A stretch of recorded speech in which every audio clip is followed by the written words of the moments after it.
ఈ వారం ఎలా ఉండబోతుందో చూద్దాం. ముందుగా మేషరాశి వారి యొక్క ఫలితాలు.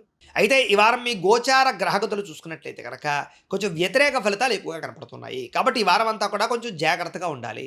ముఖ్యమైనటువంటి వ్యవహారాలు, ముఖ్యమైన పనులన్నీ కూడా మీకు వాయిదా పడిపోయే అవకాశం కనపడుతోంది.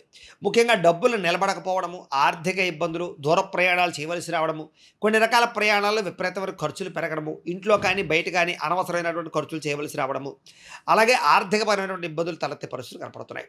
అలాగే విపరీతమైనటువంటి శ్రమకు తగ్గ ఫలితం లేకపోవడము, అనుకోని ఖర్చులు పెరిగిపోవడము, ఇబ్బందులు పడడము, గతంలో చేసిన అప్పులు తీర్చలేకపోవడము, లేదా మళ్ళీ కొత్తగా అప్పులు చేయవలసి రావడము, లేదా గతంలో చేసిన అప్పులకి తీర్చలేక ఇబ్బందులు పడడము, ఈఎంఐలు కట్టలేక ఇబ్బందులు పడడము, క్రెడిట్ కార్డుకి సంబంధించినటువంటివి సమయానికి కట్టలేకపోవడం వల్ల పెనాల్టీలు ఇలాంటివి పడేటటువంటి అవకాశాలు, ఇలాగ కొన్ని రకాల వాహనాలు నడిపేటప్పుడు చలనాలు పెరిగిపోయే అవకాశాలు, లేదా అనవసరంగా స్పీడ్‌గా నడపడం గానీ, సీట్ బెల్ట్‌లు, హెల్మెట్లు పెట్టుకోలేకపోవడం వల్ల గానీ, చలానాలు కట్టేటటువంటి పరిస్థితులు.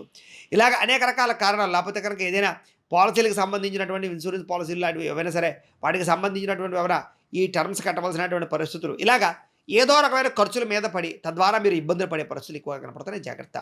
అలాగే ఆస్తి వివాదాలు కానీ, కోర్టు వివాదాలు కానీ, పోలీస్ కేసులు కానీ ఒక కొలిక్కి రాకపోవడము, మీరు అనుకున్నది ఒకటైతే జరిగేది ఒకటిగా ఉండడము, నమ్మక ద్రోహులు పెరగడము, మిమ్మల్ని పాడు చేద్దాం అనుకున్న వాళ్ళు శత్రువులు పెరిగిపోతుండడము, నరదిష్టి, నరఘోష బాగా పెరిగిపోవడం జరిగే అవకాశాలు కనపడుతున్నాయి. కాబట్టి జాగ్రత్త. ఇంకా శారీరక కోరికల కోసము, లేదా వ్యామోహాల కోసము, వాటి కోసం బాగా మిమ్మల్ని మీరే దిగజార్చుకునే పరిస్థితి కనపడుతుంది. కాబట్టి జాగ్రత్త. ఎన్ఆర్ఐలు అంటే ఇతర దేశాల్లో ఉండే భారతీయులందరూ కూడా ఆర్థిక ఇబ్బందులు, ఉద్యోగపరమైన నష్టాలు కూడా కనపడుతున్నాయి. జాగ్రత్తగా ఉండాలి. ఇష్టమైన వాళ్ళతోటి ప్రేమ వివాహాలు కానీ, లేదా ఇష్టమైన వాళ్ళతోటి వివాహాలు కానీ దూరమయ్యే అవకాశాలు, చెడిపోయే పరిస్థితులు కనపడుతున్నాయి.